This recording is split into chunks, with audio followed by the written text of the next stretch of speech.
Let's take a breath together, because this month we're talking about the kindness factor, And wow, do we need that?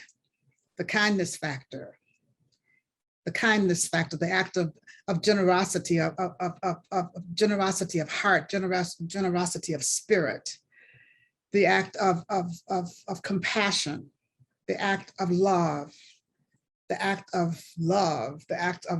All of that goes along with kindness. Kindness and love go hand in hand. And I just encourage us all to keep that in mind, because it is so important for us to move through this time in that place of kindness. And I invited us all last week to be kindness, to set your intention to be kindness itself, to be the gift and the giver, to be the gift of kindness and the giver of kindness. And I think that as we do that and recognize the consciousness shift that happens for us, then our lives begin to change. And because our lives change, the ripple effect happens and the world begins to change. And so I'm going to be talking about kindness all month, and we're going to be really, really focusing on kindness and being that itself throughout this month. And I'm just encouraging you to just keep that in mind. Keep that in mind as we go through this time. You know, my topic today is the company we keep. The company we keep. And the company we keep is so important to remember kindness when we think about the company we keep. You know, scripture tells us that we are known by the company we keep. And I'm saying to us also that the company we keep is the outpicturing of our consciousness. That's why we're known by the company we keep, because it is outpicturing who we are. It is outpicturing who we are in consciousness. And so I think it's really important for us to keep that in mind, that invitations are always going out and invitations are always coming in to us and always going out from us to keep company with someone. And we usually think of keeping company as keeping company with people, but we keep company in so many different ways. That keeping company means the time that we spend, the relationship that we have, the interactions that we have. And so just really keeping in mind that the company we keep is really an outpicture of our consciousness, because we cannot experience what we don't have the consciousness for. And so when different situations or different people or different things turn up in our lives, it's really a result of the consciousness. It's a result of our consciousness. And so that is so important for us to keep that in mind as we go along. And when we are talking about kindness, when we're looking at kindness and when we're looking at how kindness works in our lives, and look around us at the world today, it seems that many people are in a race to the bottom. They're in a race to see who can be the meanest, who can be the most cruel, who can be the harshest, who can be the rudest. And we see that everywhere we look sometimes. You see it on social media, you see it on TV, you see it in the grocery store, you see it everywhere. And what we want to do is to shift that with our own consciousness, by our own intention to be kindness, for our own intention to really be architects of this beloved community that the reading was talking about today. And that's wherever we go, whether it is in the grocery store line, whether it is on the freeway, whether it is walking down the street, whether it is in our homes with our own families and our own loved ones, or whether it is just with ourselves, just being with ourselves, being kind to ourselves, being loving to ourselves. And let that lovingness just precede us in everything we do and everywhere we go. You know, Ernest Holmes even asked the question, have we kindness for each other? Are we flexible enough to know that everyone does not have to think alike to live together harmoniously? Are we able to put aside or put ourselves in other people's place and overlook the irritations of life and reach across all differences of opinion to the common ground upon which we all stand?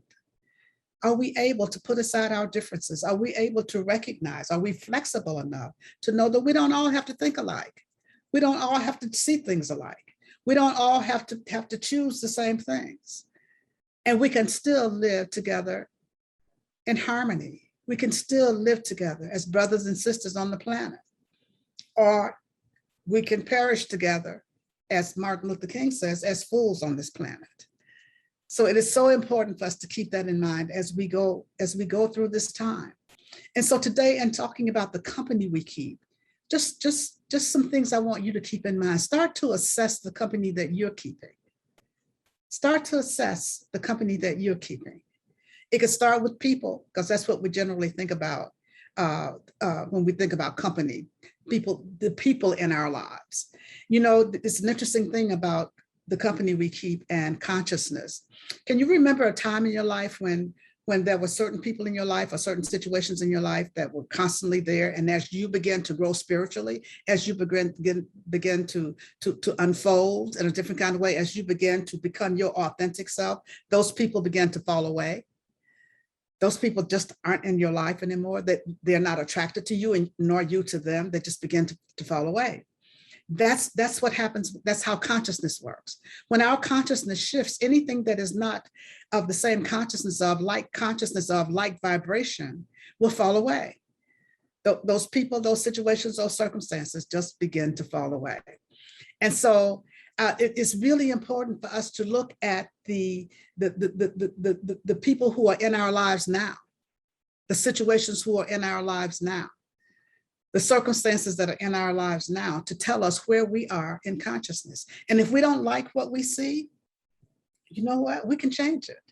We're at choice point right here and right now. We can change. We can change our consciousness right now. And we do that by changing our thinking, changing the way we think about things, changing our thoughts. Change your thinking, change your life. That's basic science of mind principle. Change your thinking, change your life. And when we change our thoughts, then our lives begin to change. Ernest Holmes says, if we don't control our thoughts will control us. If we don't control our thoughts will control us. When I was a kid, all my life, I heard my mother say, if you don't control your mind will control you. She was talking pure Ernest Holmes. If you don't control your mind, she would say, your mind will control you. And she really believed that. She really believed that. And she taught that to us all the time. If we don't control our thinking will control us. Our thinking will control us. That's just the way that it works. That's just the way that it works. And Ernest Holmes says, if we can rearrange our thoughts instantly, then we can have instantaneous results. We can have instantaneous results. We can have instantaneous results if we can rearrange our thinking instantly. But don't be discouraged if we can't do that. Just keep rearranging your thinking and know that there's a principle that we're working with that cannot fail. That there's a principle that we're working with that cannot fail. So when we change our thinking, when we rearrange our thinking, if it takes more time than that instantaneous thing that we want to have happen, then just continue to work with it, because the principle works all the time. The law works all the time. So when we change our thinking, our life will change, because our thinking is the creative point. Our thoughts are creative. And so it's important for us to keep in mind that our thoughts are also the company we keep. Our thoughts are also the company we keep. What's going on in your head when you're doing that assessment about the company you keep? Please look at what's going on in your head, because we all know that our heads are sometimes dangerous places for us to be. And we know that it's necessary for us to stay out of it sometimes, because it can be a dangerous place. And when you feel that your head is in that danger zone, when your head has moved into that red zone, take a deep breath and step back. Take a deep breath and step back. Take a deep breath and step back, and then start to replace. You know, we change our thoughts by replacing the thoughts that we're having with a thought that's of a higher nature, that's of a higher quality. And you continue to replace it. You continue to replace it. You continue to replace it. If you're having negative thoughts, negative feelings, you continue to replace them. You continue to replace them. You continue to replace them. And that's how the pattern changes. That's how the pattern changes. The willingness to continue to change the company that we're keeping, the willingness to continue to send out a different invitation, to send out a different invitation to the company we want to keep, and to accept different invitations. Accept different invitations, because Holmes says that we are a broadcasting station. We are constantly broadcasting, but with our vibration, with our consciousness, and we are constantly receiving. We're constantly broadcasting, we're constantly receiving. And so those invitations that go out from us to keep company with us go out according to our own consciousness. And the invitations that come back to us as receiving stations, those invitations that come back as receiving stations are also a result of our own consciousness. And so what we have to do is keep pouring in more, keep pouring in more, keep pouring in more of what we want, so that we can begin to keep the company that we want to keep. We begin to keep the company that we want to keep. And we don't have to engage when we get that invitation on Facebook to say something really mean to somebody. When somebody says something that is just really way out in left field, you don't have to respond to that. In the writing about being a broadcast station, Ernest Holmes says, if someone throws a brick at you, you don't have to catch it. You can just step aside. Somebody throws a brick, you do not have to catch it. And that's exactly what we're doing when we are responding or arguing with people on social media about things. Or in person. If someone cuts you off on the freeway, you don't have to do that thing that you do and yell at them or use that language that you use, or whatever the case may be with what you do with your hands and fingers. You can just let them go. If they cut you off, just let them go. Just let them go. It doesn't, we don't have to accept that invitation. We don't have to accept that invitation from whoever that is or whatever that situation may be.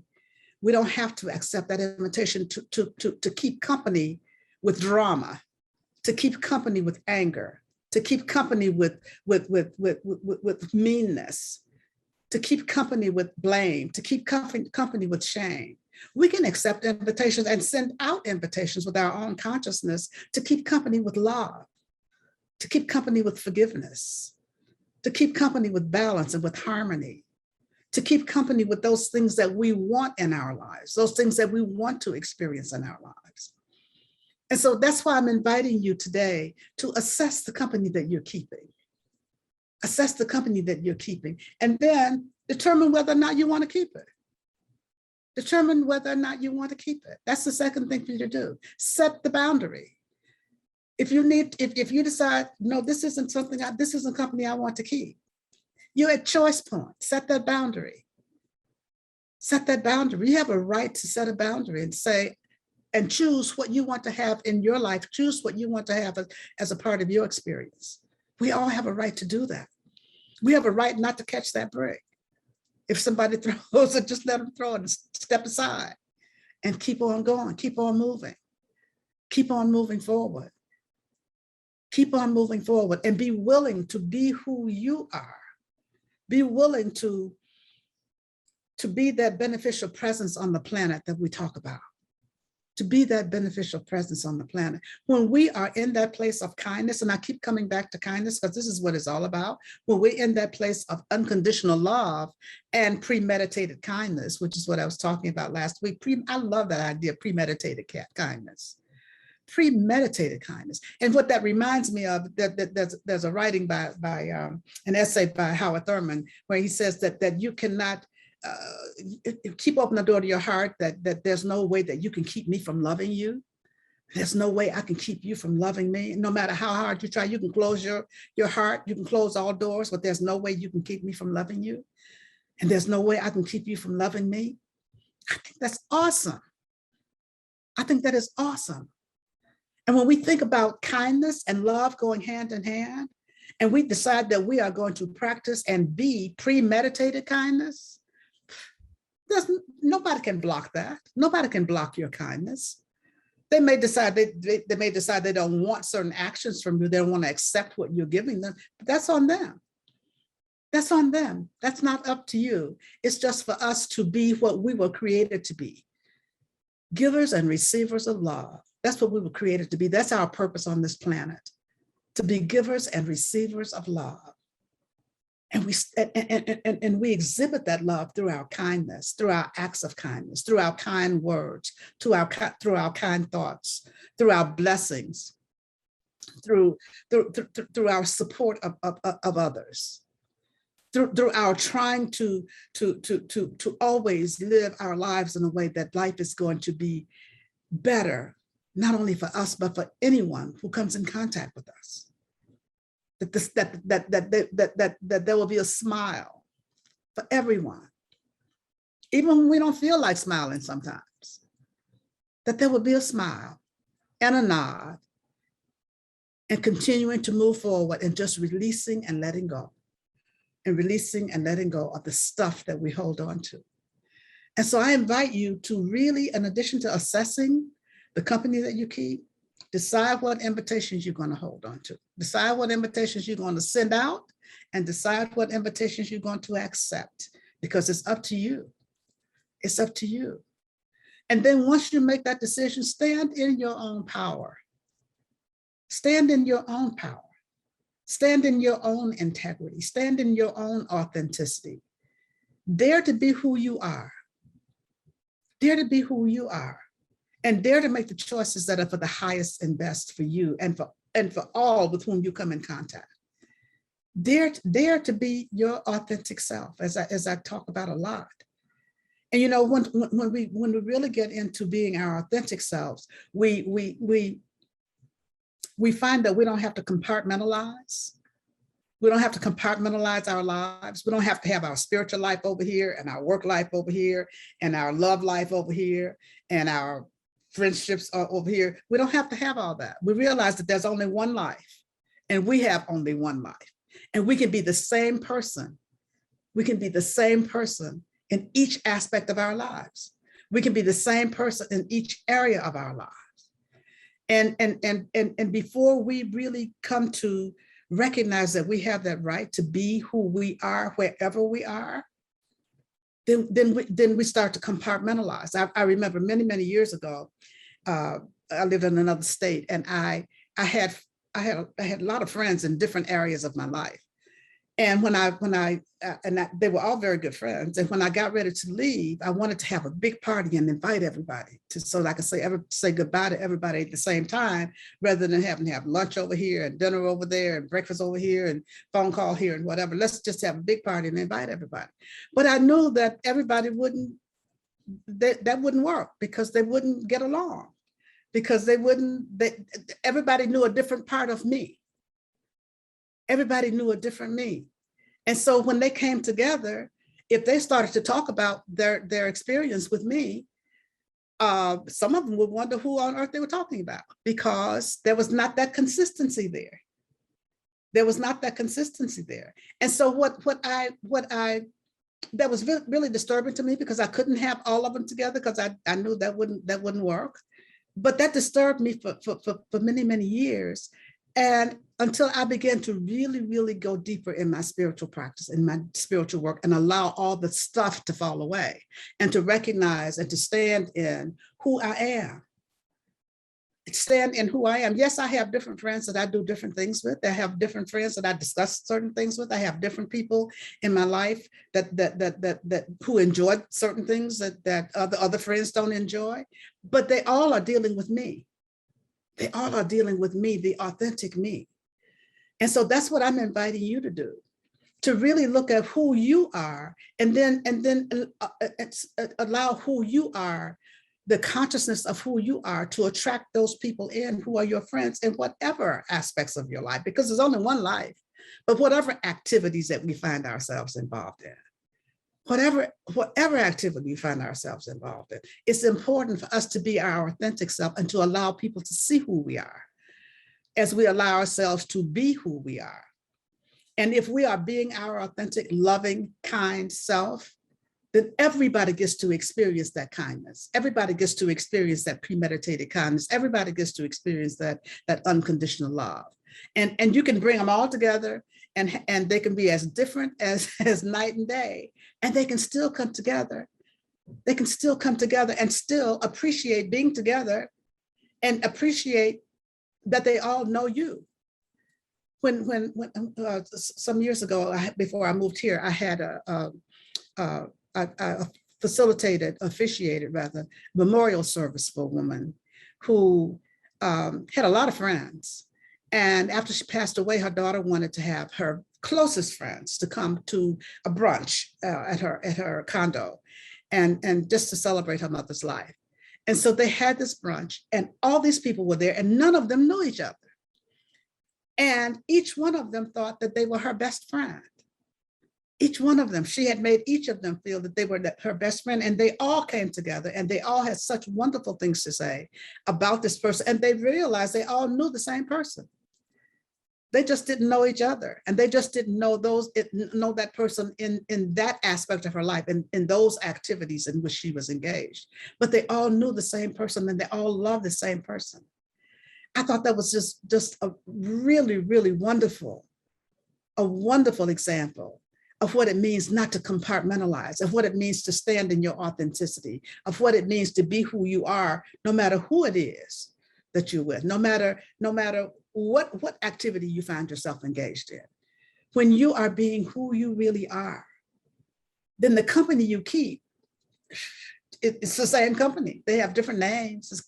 They have different names. They have different activities, different interests and all that. But the company you keep is the same. It's a reflection of your consciousness. It's a reflection of your consciousness. Before Rev.Sherry and I moved here, we had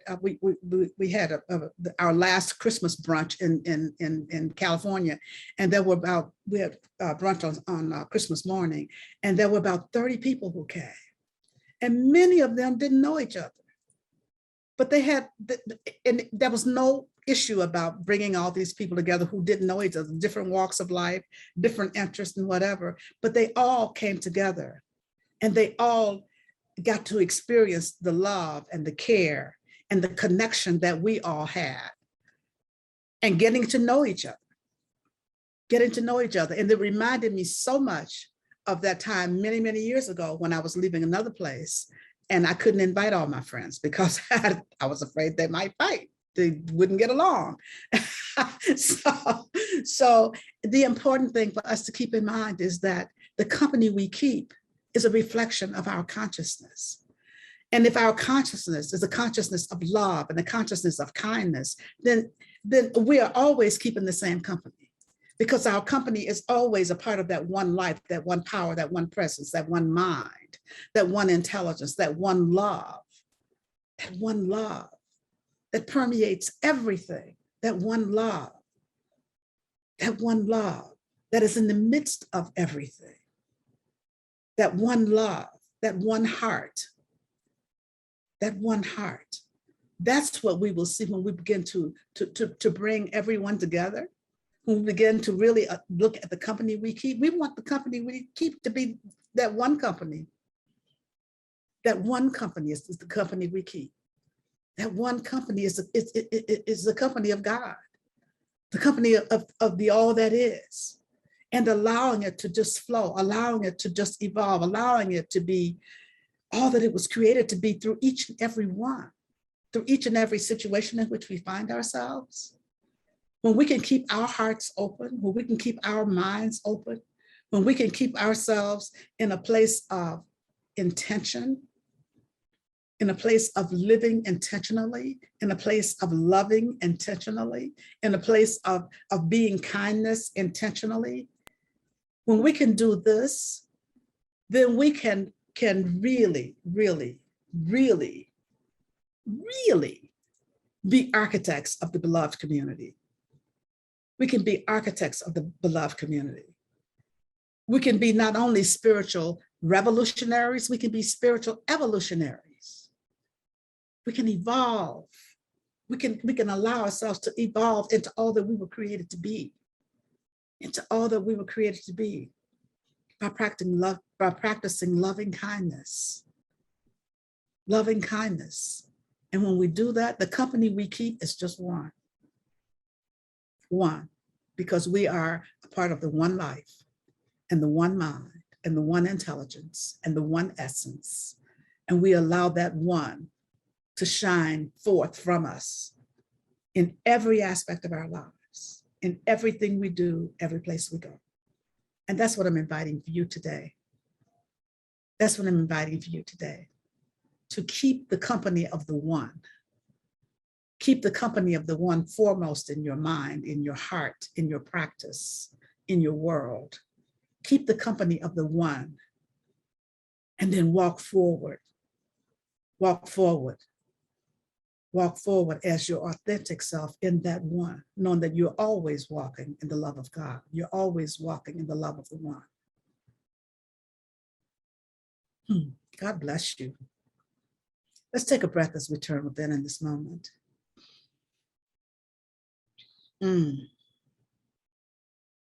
Just taking a breath, recognizing that one power, that one presence, that one mind, that one life,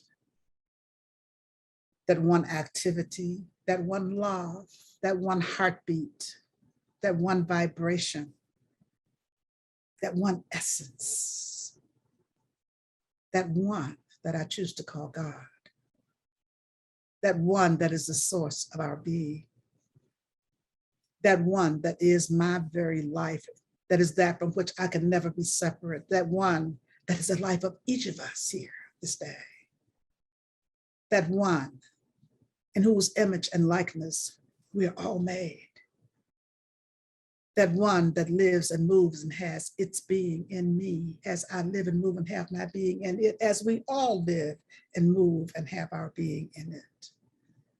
That one is the only company we ever need. It's the only company we keep. And so I'm speaking a word for each of us this day, speaking a word of oneness, speaking a word of wholeness, speaking a word of authenticity, speaking a word of healing, healing on every level of our being, every level of our being. And anything that is unlike perfect healing, perfect wholeness falls away. Anything that is unnecessary for our evolutionary process falls away. It's dissolved into the nothingness from whence it came. And so we can release the doubts and the fears and the judgment and the anger and all the stuff that doesn't serve us. We release the discomfort and the dis-ease of any kind. And we open ourselves up to that love, that power, that presence that makes all things new, that makes all things new, that heals all hearts, that great comforter that heals the broken heart, the grieving heart, that great healer that is healing the body temple of any dis-ease, of any pain, of any discomfort, knowing that every cell, organ, tissue, function of the body is responding to that healing presence, to that radiant presence, to that loving presence, that one love that is my very life and the life of each of us, that one love that goes from us out into the world, that one love that heals everything, that brings everything together. I'm speaking the word for that one love for each of us this day. And so this word goes out onto this planet, to anyone needing a prayer this day, needing a word spoken this day, needing healing this day. All those who are affected by fires and floods and natural disasters or other disasters of any kind. I know that God is in the midst of everything, every situation, every circumstance. God is in the midst of it all, blessing and keeping. Blessing and keeping. That divine right action is taking place everywhere. This word goes out to our government officials, those who are in charge of making decisions, knowing that the highest decisions are being made for the highest good of all concerned. For God is in the midst of all the decision making, that there's divine guidance and direction everywhere available, everywhere available, everywhere available, everywhere happening. And so I'm going to pause momentarily as I open the circle of prayer for you to speak the names of anyone you'd like held in prayer this day. You may speak their names silently or loud, and you may speak them now.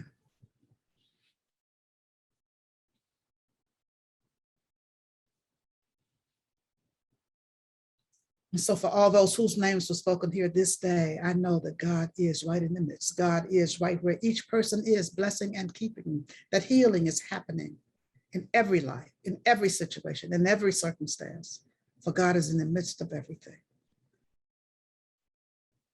Anyone on this planet needing a prayer, God is in the midst. God is in the midst, and healing is happening everywhere. Despite any appearances, God is in the midst. I know this to be the truth. I give great, great thanks for the word spoken here this day. I give great, great thanks for the perfect manifestation of this word spoken here this day. I know that all is well, for I know indeed that all is God. And I simply allow it to be. I simply allow it to be. And so it is.